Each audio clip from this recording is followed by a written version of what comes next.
Bombos Charles Demetriou. Andy, what an ass Shaylin. Good afternoon.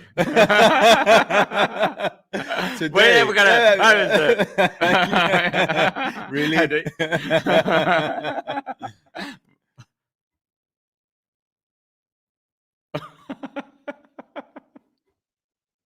We have Matt, Bruce. Matt, you wrote Matthew Bruce. I didn't write Matthew Bruce. He wrote that. That's him writing it. I corrected that already. Matt Bruce, ladies and gentlemen. And we're going to discuss selling to people that are half in. People who aren't really fully bought into the thing you're offering, especially if it's a coaching service, but you want them to be in so bad because you know it'll help their lives. But in the end, what do? And your bank account. Yeah, it just makes a lot of hassle down the road. We're going to discuss that for the hour on. So much more. A wonderful chaos.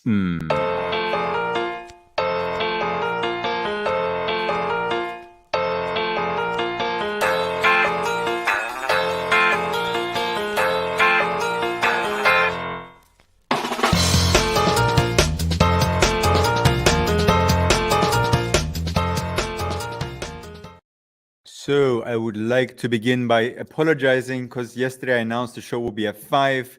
I had a photo shoot in the building today, and after the shoot, I saw Matt's message saying, "Hey, see you in a bit." I'm like, oh, fuck, we have a show on now.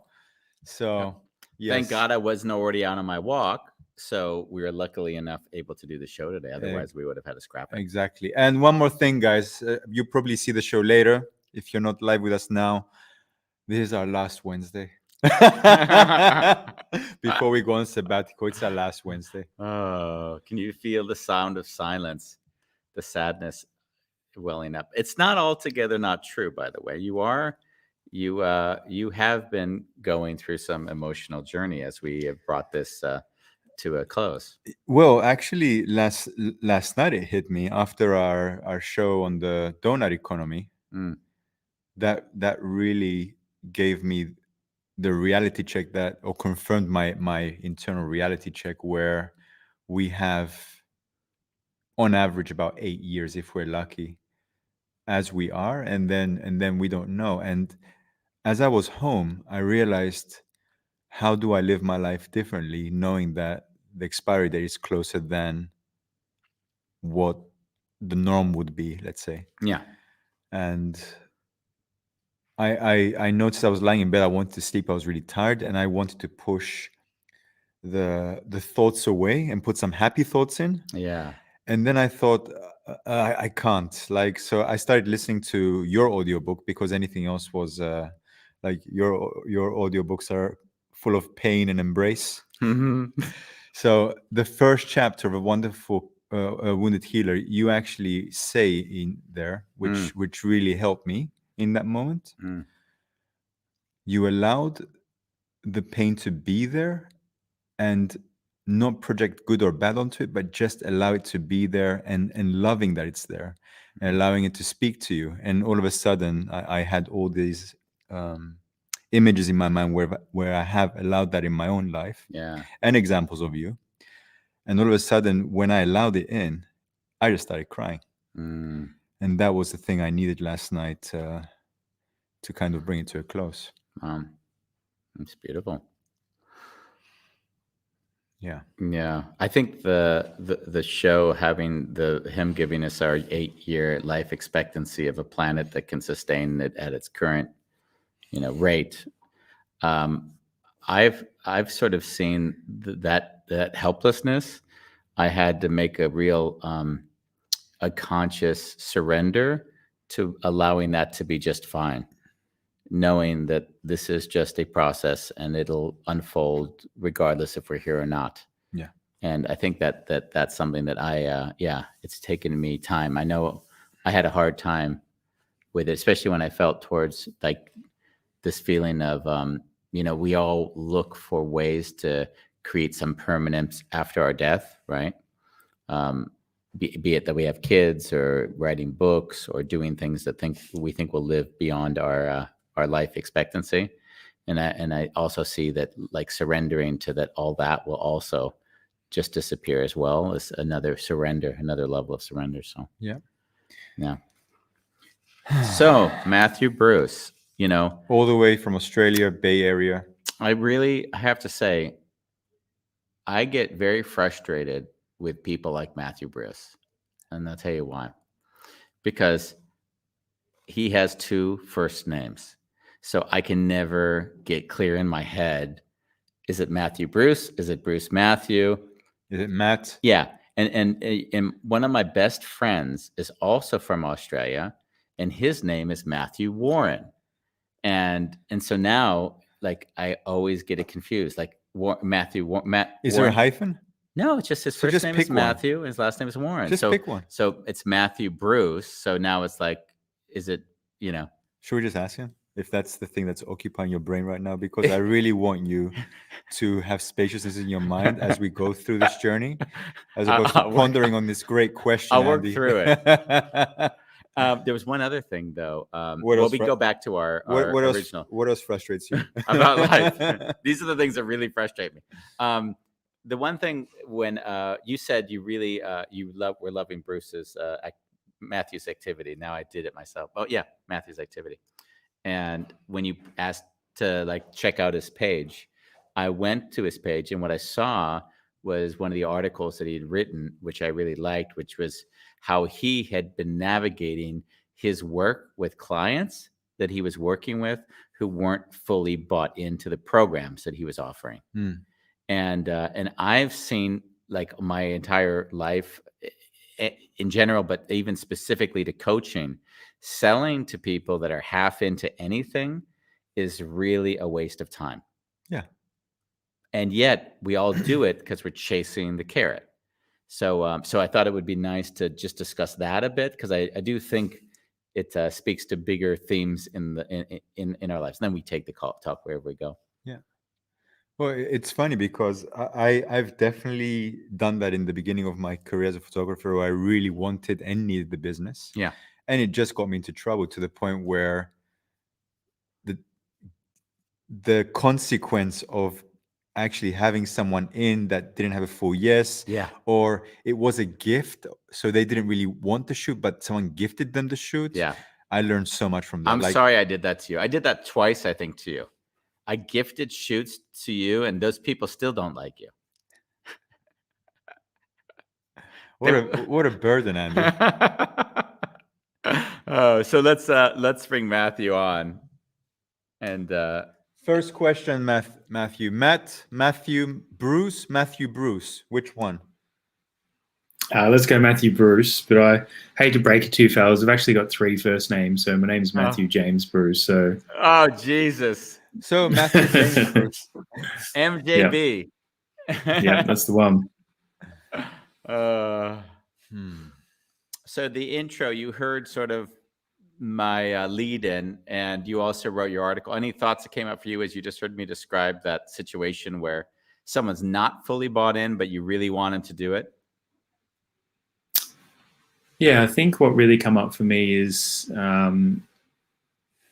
like learning, and just learning from everything in life, and learning from sales and learning from the interactions with clients, and just what that can mirror back to us. Ultimately, in those relationships of me selling people into containers, there's so much richness in that for me to learn about myself in. So just constantly reflecting, constantly self-evaluating in those parts of myself, so I can show up to my clients in the best way possible and not be projecting any of those parts. And what really stood out for me was when you were talking about the wounded healer. And I think there was definitely parts of myself in my coaching career where I've been in that archetype of the wounded healer. And, I think that post was really stepping out of that space and just being like fully claiming my sovereign, like me being fully sovereign and only wanting to work with people that from a very healthy place. Yeah, that wounded healer archetype, it's quite interesting because to speak to that archetype, it is that person who has healed a pain in themselves and then goes into the world believing that that's the pain they need to heal in everybody else. Mm-hmm. And so the intentions are beautiful, but the execution can be horrible. Yeah, agree. Definitely agree. And sadly, the damage isn't often only done to the individual themselves, but to the environment, because in trying to heal the world, they're not actually meeting people where they are. They're needing them to be somewhere that they are in order to so they can help them. Yeah. Yeah, I agree. Yeah, definitely the coaching industry has a lot of projections in it. And it's actually like a pretty big piece of me, like the way that I structure my containers now is to make sure that they're kind of limited and that there's not a lot of me going into the space and kind of meeting my clients in that kind of unknown. And nearly to the point where I don't really have much of a passion or a drive to really want to work in the traditional coaching sense anymore. And I'm just moving a lot of my time and effort and energy into kind of new endeavors that are kind of like moving me out of that space as well. So when you say, first of all, let's clarify some things, because some people, although we'll talk, we won't use terminology. So when you use the word container, like, can you give us the vernacular, what you mean by when you say, when I create a container? Yeah, I guess just working with a client with a specific intention for a specific reason, and being very intentional about what their goals are and what the outcomes are of that, with allowing like it to unfold naturally, just like this show is. Like you guys set a container, which would be this podcast, and then you guys allow the curiosity to flourish, which then that's where the magic is. So something very similar to this. Nice. Matt, James, Bruce, can you share an actual experience to where you had an interaction with a client where it wasn't a full yes, and how did you navigate that? You can keep it anonymous, of course. Yeah, absolutely. So I'm actually a facilitator in a modern day intimacy school at the moment. So I've been taking sales calls all month for the next round. So we've got like a 12-month course that's coming up, and I'll be like a male facilitator in this self-intimacy, self-pleasure school. So it's called the New Paradigm Intimacy. So I'm just like an employee there and working as a facilitator. So I've been taking sales calls all week, and it's not for my coaching service. It's part of this bigger organization, which feels really good for me. But there's a lot of women that are entering space, and it's about actually now getting past the sales calls in the mind and coming into the body, and having embodied sales calls where we're actually seeing what it feels like in the person's body, and allowing them to be like in the body, and then also asking for permission if we can clear pieces that are actually holding them back from stepping into the container or stepping into the work, and looking at really deep layers within inside of themselves to make sure that it is a full yes. So then, we're not being manipulative in the way that we bring people into the sales process, but then also that's not like coming back at us later on. I think that a lot of coaches have probably found that when they sell somebody in from a place of manipulation or from a place of wanting the carrot, then ultimately they flake out later on in the container. And it's like, we're wanting everyone to be a full body yes that's stepping into the work, so then they're getting the full transmission and making it all the way to the end of the container, and we're all reaping the rewards of growth and self-development. I've seen in my coaching work that sometimes the greatest value is delivered before the person even enters the course.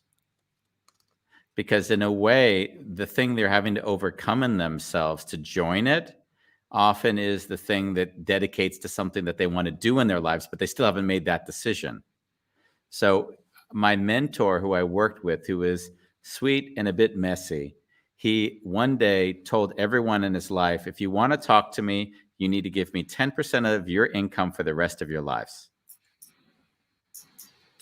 So it was a moment when, like, all I know is my palms were sweaty, because all of a sudden everything. But he was actually asking them to dedicate to their own personal development. And what he saw was that people were only coming to him when they had a problem. And then he'd solve that problem with them and for them. And then they'd go away. And then 3 or 2 or months later, then they'd come back. And then but they would never dedicate to a process of really personal development. It was always convenient. And it was really funny because the individuals that basically said, hey, we're going to do this, they had the life-changing life-changing moments, because them saying yes was like the life-changing moment. It was almost not even what he was going to do, but them saying, I'm going to say yes to this. And in the end, it was a stupid idea, and we just ended it. But the psychological, it was like taking someone to a cliff and saying, I want you to jump, and just trust me, it's going to be okay. Because that was what they had to overcome emotionally to do it. Yeah. So it was interesting that in our, and it wasn't, again, I wouldn't say, I've never done it this way, nor would I, because it just, there's too much, even the people listening will say it sounds like a sect. But in actuality, it was his greatest act of love, saying, I need you to dedicate to it and not just see it as a convenience. Yeah. I totally agree. Wise teacher. Yeah. Yeah. His dad called me. And messy. He was messy. His dad called me. He was very angry because he even said it to his sister.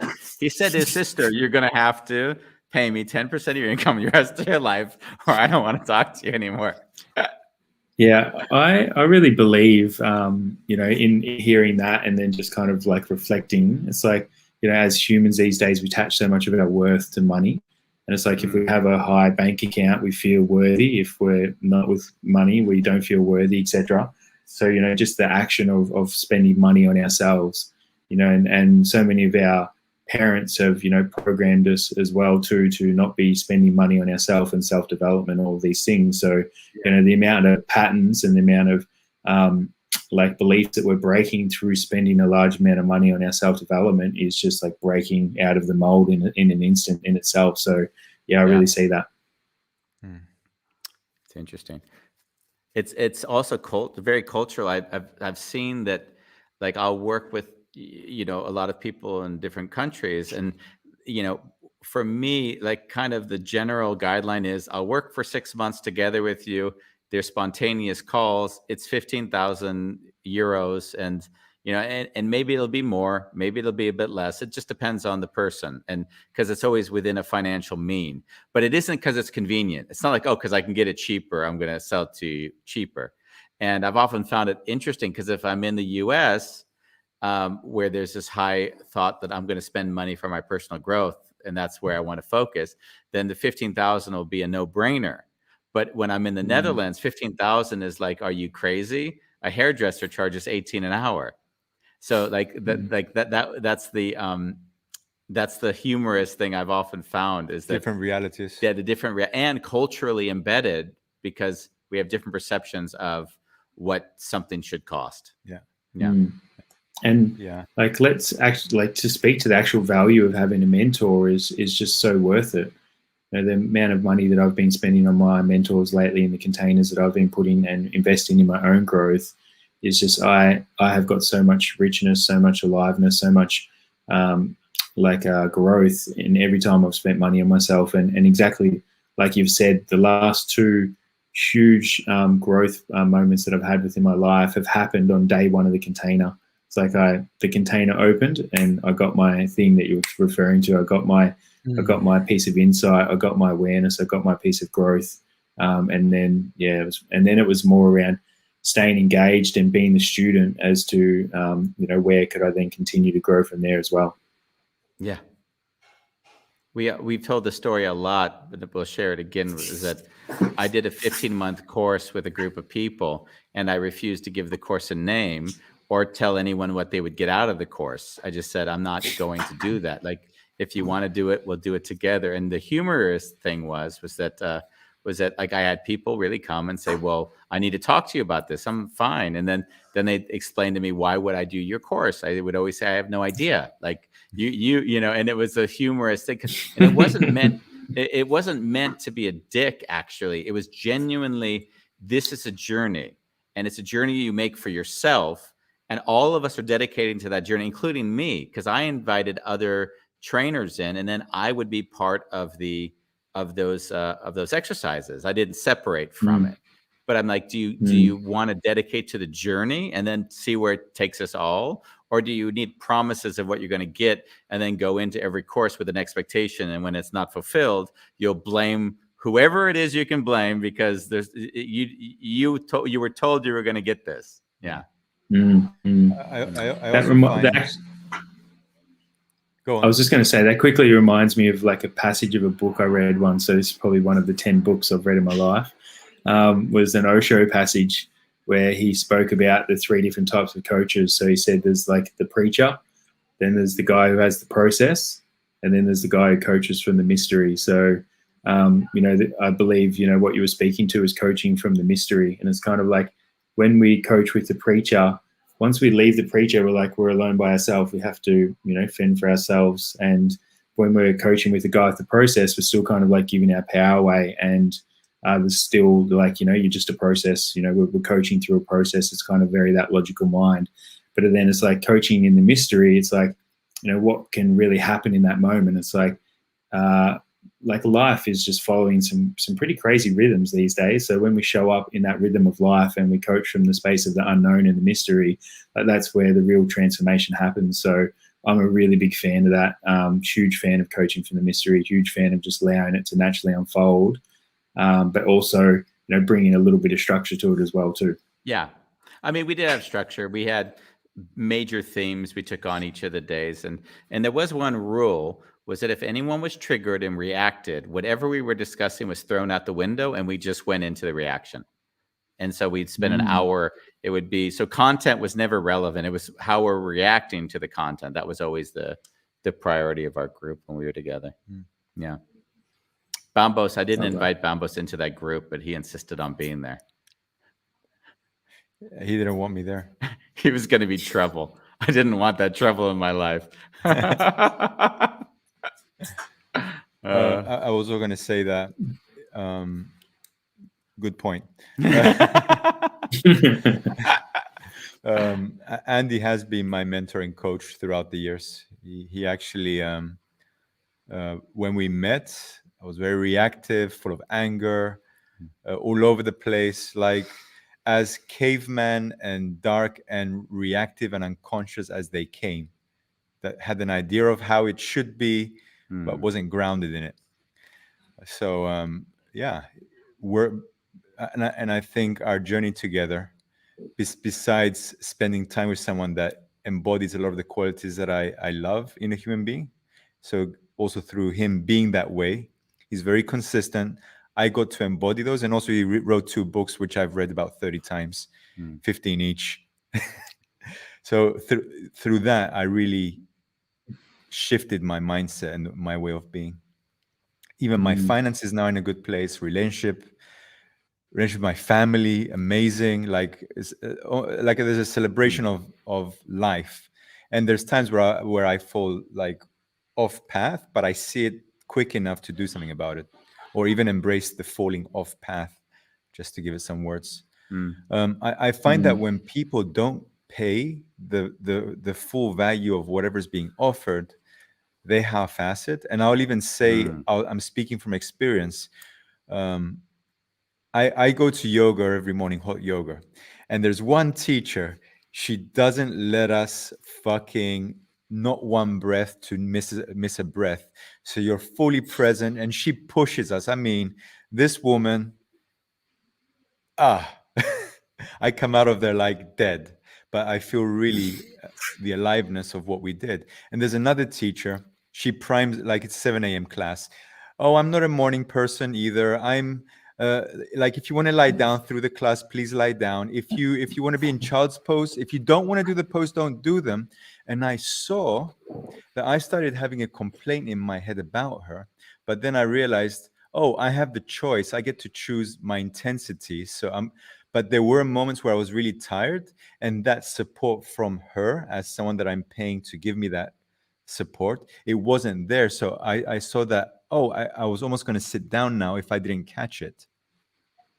So actually paying the value and the coach holding that space constantly, holding you accountable, is really key, and not letting you slack off. I want to take that in for a second, Bambos. Are you taking it in? What you said was really, like, I had a lot of thoughts come into my head around like the role of these trainers. And actually, I never really thought about what you just said. It's really quite beautiful. Yeah. Like they, by letting you ease off, they're giving you an out. And that's exactly what you're saying. Their job is not to give you an out, because you can give that to yourself anyways.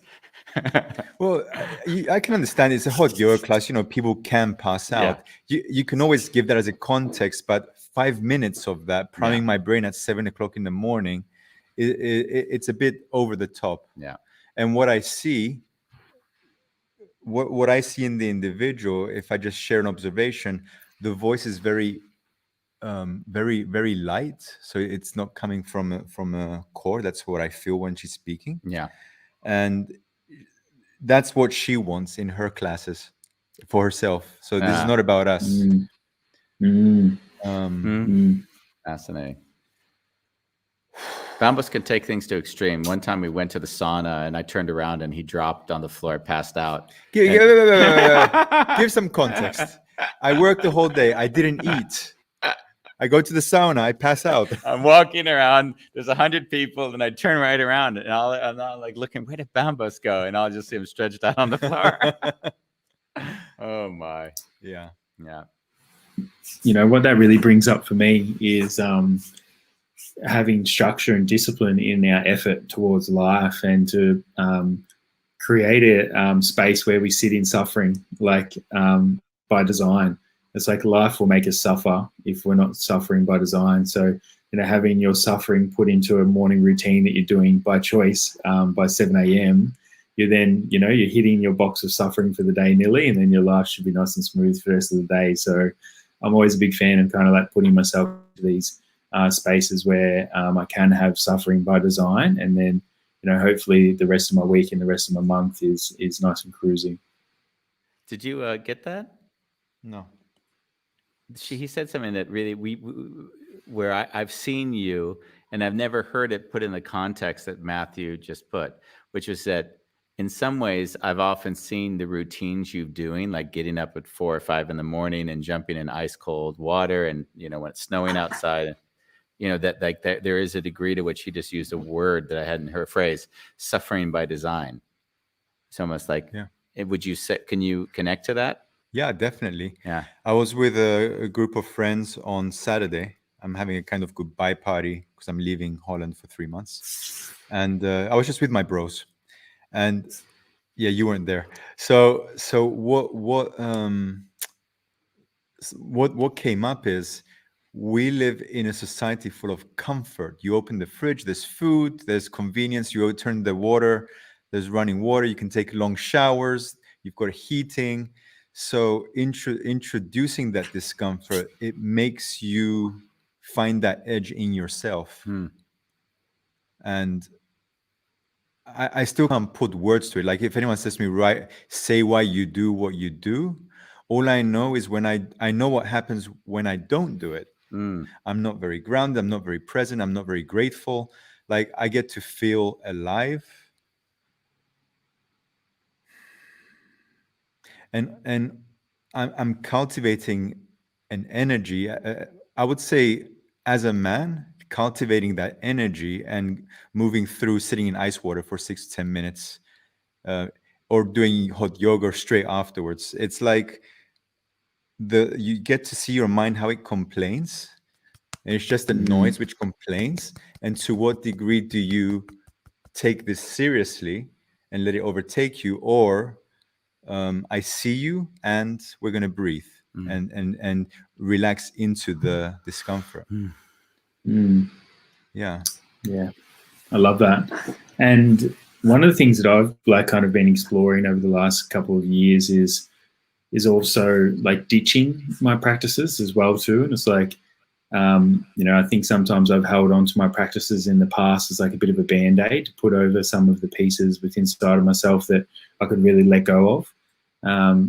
So yeah, I guess there's been times in my life over the last couple of years where I've allowed my practices to fall away, which can kind of put me into a very kind of like spin.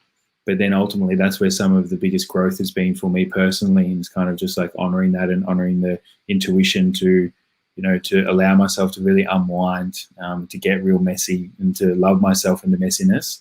And then it's like, okay, cool. Now let's drive the momentum out of that as well too. And, you know, I don't want to attach any like belief systems or language to this, but it's like my interpretation of it was, really allowing myself to get really into my feminine and just really like, be in the full experience of my emotions and like my messiness.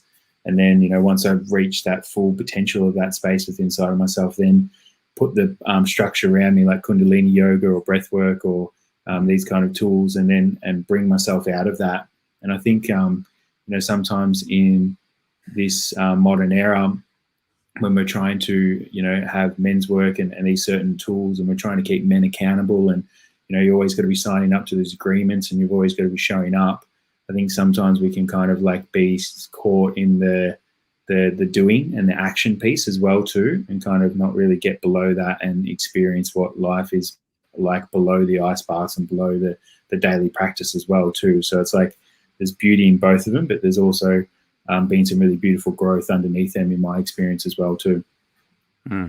What I hear you is saying is actually finding the balance, and balance doesn't. It's like really tuning into and surrendering to whatever is there, and catching yourself when you're in that.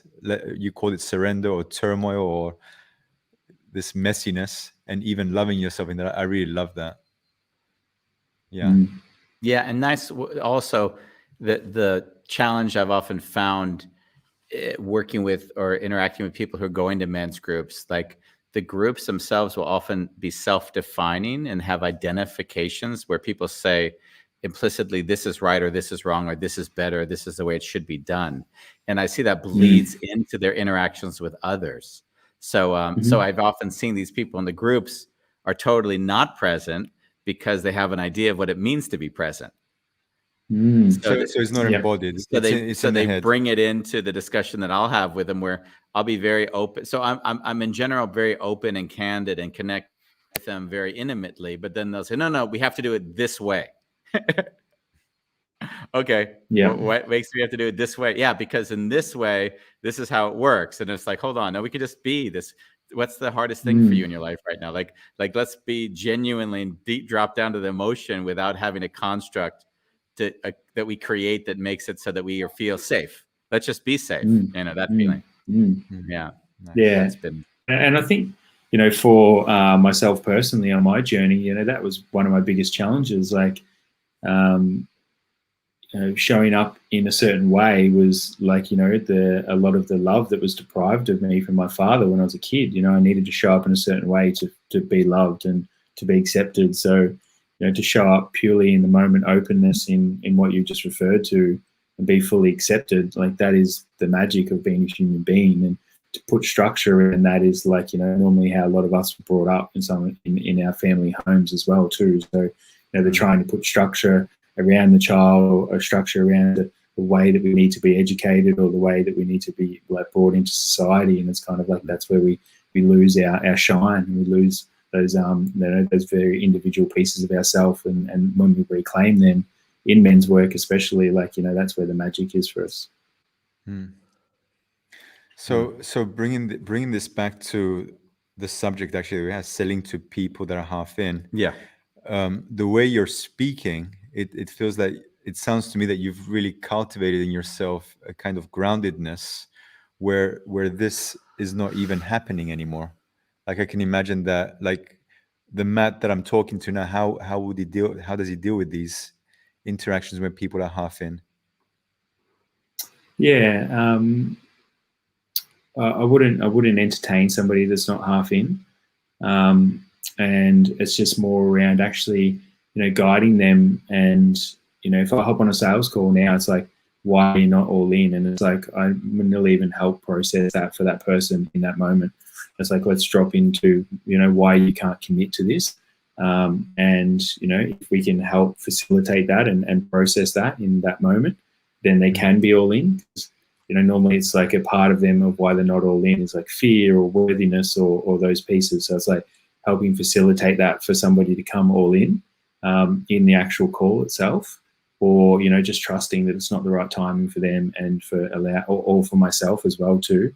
And then also, trusting that, the container might not be right in this moment, and just, allowing that to be, and allowing to be okay with that and not being attached to anything too strongly. So actually, you're saying it's almost like you facilitate them to help them feel seen, and from there even exploring if it still makes sense to be together. Yep. Yeah. So, like, let's just say that, for example, that somebody come into a sales call, and they were to you were to speak all the way through the sales call until you got to the price tag. Let's just say you mentioned the 15,000 euros in Amsterdam, and then the person in Amsterdam was like, "Oh, I can't spend that amount of money. It's against my belief system. It's against that. Okay, I'm out. I'll see you later." But there's an opportunity there for you to actually see what it is being touched within that individual as to why they think that they may not be worthy of that. And it's like, can I help that individual unpack that worthiness in that call and to remove that piece of themselves, and then still give them the opportunity to see whether they're interested to hop into the container or not. But it's like that initial constriction could be removed or basically assisted, and by choice and by them choosing to do so in that moment, and then seeing what that can open up to as well too. So let's say time is precious. I'm going to speak from a different space now. And let's say you get like 10 sales calls a day and you do this 10 times. So when you see there's a contraction around money, you're holding space for them, you're asking questions, and you're helping them find whatever. In fact, it's almost like you're giving it for free. I'll just use the word for free to give it an understanding. Which means that when you're doing all this, feeling into what you're saying, there's nothing of you that needs anything in that moment. That you're actually just there with your love. Yeah, you're giving. And I think love. I think that's a really important part of sales as well too. Like, a person can sense where you're at in your energy as well too. And if you're very forward in your sales and approach, that gives off a certain type of energy. And it's like, if you can be in the back of yourself and non-attached and kind of just allowing it to unfold, that gives opportunity and space for the person to enter into as well too. So yeah, it's very important. I've often found that I'll actively tell people, I agree, you shouldn't do this course. Or I don't think this is the right training. Like I don't even some ways and then I let them kind of maybe sit and wonder and say, what makes you say that? And if they don't have that question, then why would I then, not that this is the way I would do it, not being right or not, but that's just how I tend to see myself. Just it doesn't, or I'd say it just doesn't feel like the right time. Like, you don't want people to feel bad. It's not like you can be in judgment of what is best for them. They get to judge that. But what you can assess is this a moment that makes sense to do something based on the criteria that you decided, right? Yeah. What's been really working for me lately, and I'll give this out for our viewers to watch if they want to take this away. It's like just doing a visualization. So they're just closing their eyes, feeling into their body, witnessing in front of them like a circle, and then the course is in the circle. And then we explain what's in the course. So, the growth, the initiation, the ups, the downs, the challenges. So, the finances. So their body and their awareness can really feel all of it. So there's kind of no blind spots for them. And then it's then tuning into what's in the body. So it's okay, now what can you feel in your body towards that visualization? And then that normally will bring up some gold within that space for us to then dive into and be like, okay, cool. There's a reaction there. There's a subtlety. There's an opening that then we can kind of weave into. And then it's do you feel comfortable to step into that circle? And it's always prefaced with the choice.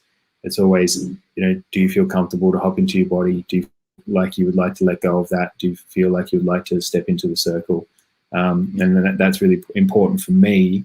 The language that I use in the allowing them to choose and me not manipulating them, because I felt like I've done that sales role in the past where I feel like I want to be in so much integrity within my life at the moment that kind of language is really, really important to the level of integrity that I want to show up in the world. Yeah.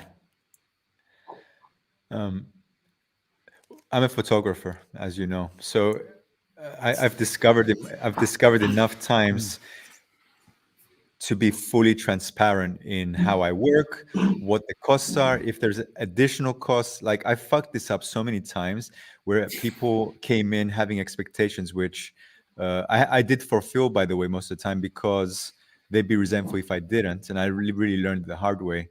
So even today, doing a corporate shoot with this group of people before we had the podcast, I told them, I'm very unconventional. There might be cursing, and I'll do anything to get you out of your head to your body, and I'll make sure that you walk away with amazing images.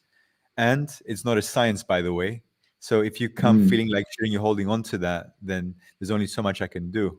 But I feel really good when I paint this picture, because there's a part of me that also, what Andy said before, I don't want them to say yes if it's not a full yes. And now, and I always take it as seriously as sex. If someone doesn't want to make love and it's not a full yes, we don't do it. The last thing you need is a hashtag me too, especially in today's times. Yeah, I think it's so important, and I had something to say in your photography, but I just lost it. Sorry. I was saying, I feel it's so important, and I feel like nearly on my journey as of lately in trying to sell people into the container for it to be a yes, it's nearly even becoming more about me, my spiritual beliefs, and the way that I see the world spiritually as well too. And it's like when I'm wanting something and I'm desiring something from that individual, like I'm nearly blocking it. And it's like when I can be fully unattached and have no desires, and have no want in that moment, then that's when I receive the most.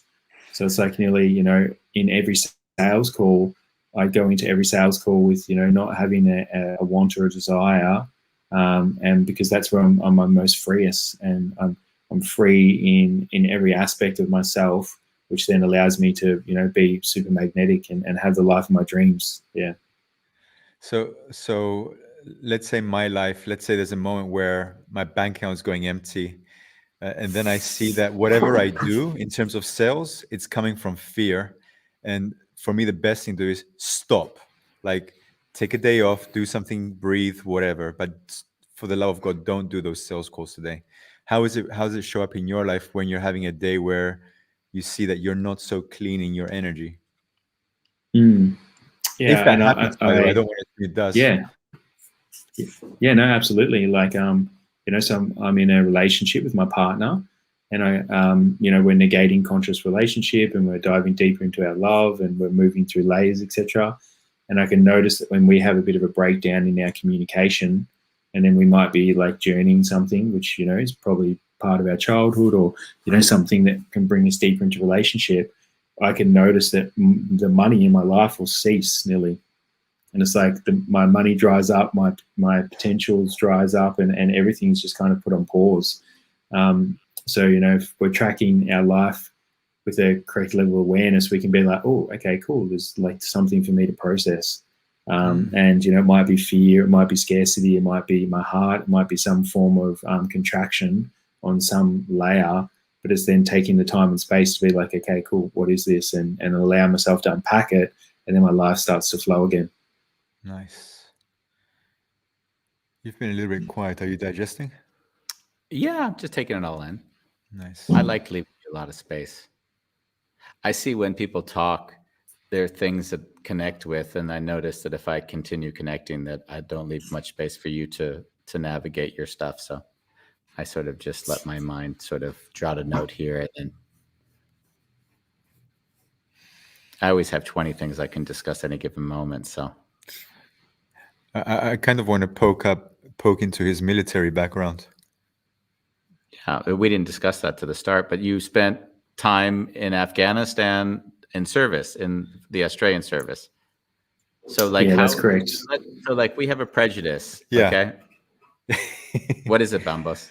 Emotionally shut down, rigid, disconnected from emotion, and pretty much really good at following orders like anal. Yes, I can tell you that within 2 to 3 minutes time, I can usually tell if someone's been in the military. Have I been in the military? No, I have. I know. but you're an exception. But when I say military, it probably would not be in service to your country. It would be like choosing to go into the service. And the quality that I'd specify, just because I don't want to be a general thing, is almost like a reverence to authority, which seems beyond what I would consider normal. So someone might call me sir, but they'll say it in such a way like it's like, hold on, dude. I'm like just here. I'm a normal. I remember I was on a GoDaddy call, and GoDaddy is the service where you buy domain names online. Oh, okay. And the guy on the GoDaddy call kept saying, sir, sir. And I'm like, I felt like every time I had to salute him or something, I said, hold on. I said, and I just said to him, when did you get out of the military? And he said, 5 years ago. How do you know? I go, there's just this a strong held way of being that was programmed. So having said all that, how is that for you? Definitely truth in that. Yeah, definitely a big part of me getting out of the military is being able to, let go of some programs. I think I was pretty lucky when I went into the military. I was 20 years old. So I did hold a bit of like resistance to authority, and I was kind of there to play the game. So I was like, I wasn't fully programmed by authority. I had a level of 1 foot in, 1 foot out of the military, and I was just kind of like playing the game. And it was a career for me. So I was studying to be like telecommunications engineer, and like working with satellites and the internet and building like networking equipment. And then that led me into Afghanistan. I didn't have a high level of emotional intelligence when I joined the military as a young man, from like a small country town in Australia. And, ultimately that saw me head off to Afghanistan. that was definitely not something I saw coming. So, in hindsight, I would like to, probably have a little bit more emotional intelligence in my household, if I ever raise any children, so I could help educate my kids on, exactly what they might see if they did elect to go to the military. Hallelujah. Because, ultimately that's, not a light decision. And I spoke to a gentleman this morning, actually, where my friend and I were at the cafe ordering like a drink this morning, and we could tell that this guy was in the military. He had his backpack on, he had his glasses on and his watch on, but he was going to work like in Byron Bay. And we said to him, we just laughed and said, hey, mate, like, just as you said, you can spot it a mile away. We said, you're in the army? And he said, yeah, I'm a reservist. And he's like, do you think I should join the military? And I said, you just need to understand that if you do join the military, there are going to be parts of your personality, your identity, your expression that you're going to lose. It's going to be a byproduct of being in a system. And it's like, you just have to consciously decide if that's what you're okay with, and that, there's going to be time after the military for you to be able to find that. That's best case scenario. And there could be, lifelong damage to, part of your psyche, part of your nervous system that, you might have to rest and recover from. So, giving those people the education, the information for them to be able to make an informed decision. Yeah. Yeah. And not only you were in the military, but as Andy says, Australia is one of the most emotionally shut down continents on the planet. So that's a double thing against you, and somehow. Yeah, I worked on a sheep and cattle ranch in the middle of a place called Barraba outside of Tamworth, and I can tell you, it was an eye-opening moment to be with millions of sheep and 5 people. Mm-hmm. Yes. Yeah, experiencing some of the convict blood in Australia. Yeah. That's I definitely agree with that. And this isn't to say that anyone is more right or wrong, but ultimately I wish that a lot of my brothers and sisters could actually have an experience of what life is like, to have a deeper understanding of the emotional intelligence, because personally, from my perspective, understanding that deep within inside myself has improved my life. And it'd be great to be able to see more of my fellow Black brothers and sisters in Australia to experience life from that perspective as well too. One of our viewers, by the way, Bambos, Pat Legaly, who often shows up, he served his entire life in the military.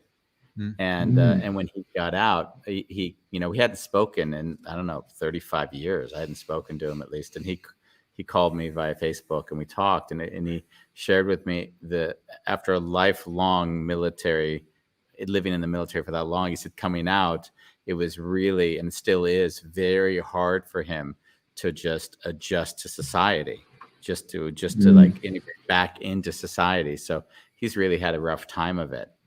Yeah. Matt, There's been some really beautiful, I was going to say just quickly, there's going to be really beautiful blessings in that transition for myself as well, though. Like, I wrote a book around my experience of like healing holistically. And I don't think that book was really about me or about veterans. It was more about partners actually having an understanding of what the emotions were that men go through when you're in the military.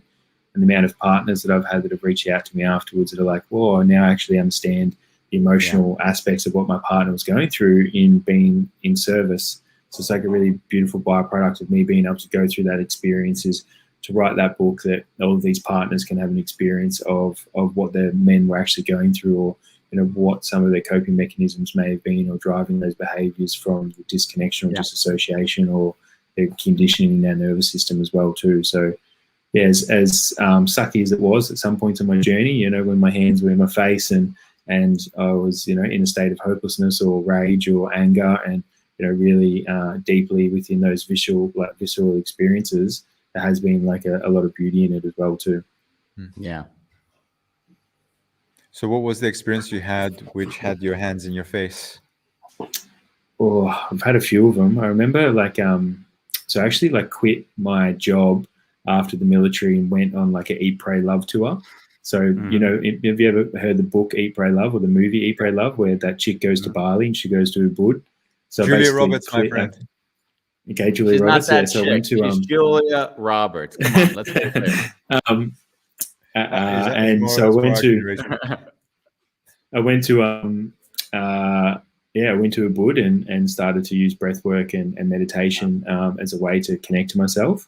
And I remember after one breathwork session, I basically opened up a can of emotion that I hadn't felt for maybe 9-10 years maybe. And then just to feel the rage that was actually coming out of me was, quite insane to actually process that. And, I think when I was in Afghanistan, I was rocketed 270 times in a 6-month period. So the amount of like fight or flight responses that were happening within just, that part of my military career alone, that is locked away. So all of the energy, all of the suppression, all of the repression of that is locked away. And every time I've crossed my own boundaries in the military, every time I've pushed my body to its like limits and my body is saying no, but my mind was overriding those decisions. And every time I was going against my intuition, every single one of those moments existed still within my energetic body, or that I needed to release. So that's a lot of moments of me bypassing, my intuition, my feeling, my boundaries, etc., that needed to come out. So there's been a lot of those moments. Still today, I guess. So today, no, I'd say that my relationship, my intuition, my relationship, my boundaries, and all of those things have been restored. So now I'd be back to just like functioning like what I would deem like a normal male or female in society that has a healthy relationship with their boundaries. And if I cross them, I get a little bit frustrated, but I just kind of know where my boundaries are, what my intuition is, and I try to honor them as best as I can. I guess I was curious that I wasn't asking around that in my head. I was wondering, are there times when you'll feel like a flashback where you might get in the car and remember the time when you got in the car and you were actually anxious, maybe you might not come back? Or is that like those sort of feelings coming up inside of you? Or is that sort of, you just feel like, oh, I don't even have a sense like, oh, an anxiety that I had then is coming back again now? No, I think there's so many like amazing somatic tools that we can use as ex-military that we can get away from all of that. Holotropic breath work, is such a lifesaver at just resetting our nervous system, resetting all of those pockets within inside of ourselves. I've done 6 months worth of, or probably more now, probably like 6 to 12 months worth of, gentle self-touch, which is kind of like reconditioning my nervous system, reconditioning my safety within inside of myself. I've done gut healing, I've done ayahuasca, I've done a lot. So it's like there's so many tools that I could do to remove all of them. And it's like, there's some really beautiful science these days around that everything is in the body. So, breath work and these somatic practices allow me to get rid of that. And, my mind is quite calm and still these days. And, I don't really have flashbacks. Yeah. So you would say that you've consolidated your past experiences, if that would be the Yeah. word. Yeah. Integrated, maybe. Yeah. Integrate. Sorry. Yeah. Yeah. Integrated. Yep. Yeah. So, and you're also very clear on what you do and don't watch and bring into your system, which is also something that you and Bambos both have in common. Yeah. It's a little bit difficult these days in the sense of, I wouldn't say a little bit difficult, but I'm blurring the lines a little bit. Obviously, we're aware that, are we allowed to say the C word on the show? Are we allowed to go there? Of course. Yeah, so obviously COVID's very alive in Australia at the moment. God, thank God. I thought you were going to say another word. I'm like, I don't know if I wanted to use the C word on air, Bambos. Yeah, so, and I'm trying to be intentional in the way that I bring that into my life now as well too. So, speaking about that. But it's like, I think that I have a little bit of a role to play at the moment in Australia, to be a man who's centered in his heart, centered in his body, can see a certain side of this particular story and then express it in social media. So, I am kind of still exposing myself to a lot of rubbish media, fake news, I'd say. Yeah, that's my personal perspective. I am exposing myself to a lot of rubbish, and then, allowing myself to process that and then still have a certain view of that and express that as well too. So yeah, that's definitely a pretty unique experience that I'm in at the moment, which takes just a little bit more self-care and a little bit more boundaries around the way that I allow technology into my life. Yeah. Whatever you say, someone's going to hate you for it. Well, so I have to say, I was a drug addict for 10 years. I was emotionally shut down. And even until today, even though I'm more at peace with myself, I would say I go back to Cyprus. There's no triggers. But when we have a guest on who's talked about drug addiction or suicide, I have to say, it's very difficult for me to not allow that in, and I'm not getting lost in it, but the tears are definitely there. Like I can't deny that. And what I don't know, I always think, am I integrated or is it just me allowing it to be there? And apparently tears are a result of that, a consequence. But I haven't really managed to understand what's happening, and I haven't really put energy into it. It's like apparently that's what needs to be there right now. How would that be for you then if I take my drug addiction and your military experience? How is it for you if you are engaging someone that resembles the qualities that you had in your past self? It actually just happened this afternoon. So I just took a call from a friend and was trying to help facilitate some space for him and his partner. And yeah, I have compassion. I'd say compassion, but I wouldn't say there's a level of sadness there. So there's a level of compassion and a level of probably desire to want to assist.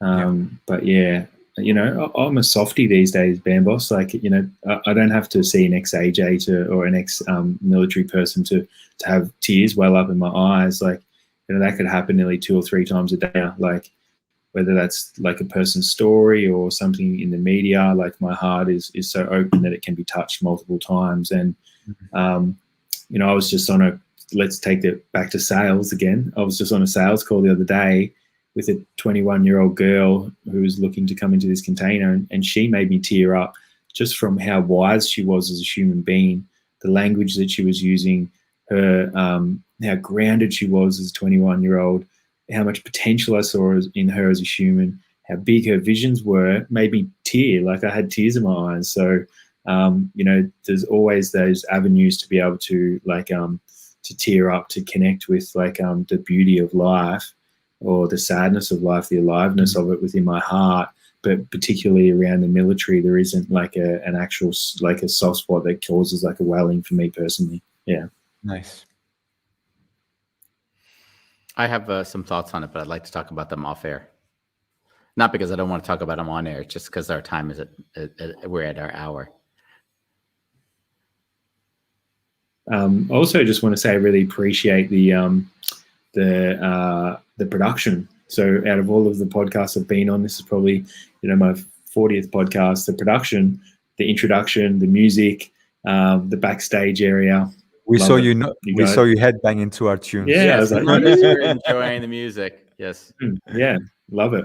So And there's lyrics that are just as good as the music, which are on the Spotify, The Spotify, podcast. the podcast has different intro for us, done by I'll Cass check it out. Midgley, who's famous for the podcast Everyone's Agnostic.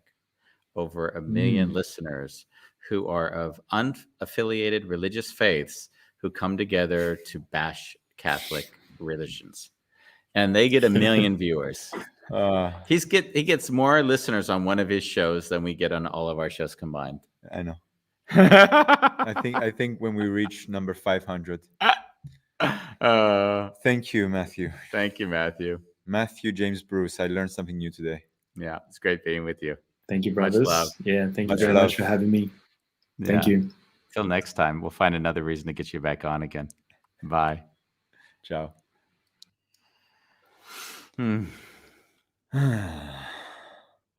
I want to own. I realized during the show that because we remembered last moment that we had this show, Yeah.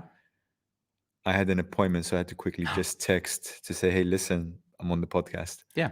So Well, I saw you do it. It yeah, was and that's not when a- you said, "Did you listen?" No. Yeah, but Oh, yeah, I did. that was a key moment, though. Oh, yeah. It was. I didn't say you were listening because I was worried you were distracted, because the point was so clearly connected to how I experienced you. I didn't want it to go unsaid. What was the expression again? The expression that he said was a planned suffering or something. I don't know. He now he's not here. We can't. It was something Yeah. organized suffering or yeah. something like this. We'll get it back on the re-listen. So, Bambos, with that, We've done our last Wednesday for this pod. everything is the last. You're like, I really do want to sing the Doors song, "My Only Friend, the End." My one and only friend, the end. Suffering by Design. Matthew's Suffering still by online. He Design. gave it to us. Suffering you. by Design. I love that. So, Bambos, much love. See you tomorrow, guys. Tomorrow's at 5. Tomorrow is at 5. So, Gay and married to a woman. yes. Gay man and married to a woman. Yeah. And we're His gonna do name that- isn't gay, but we'll No. do that. We're going to do that On Wonderful Chaos.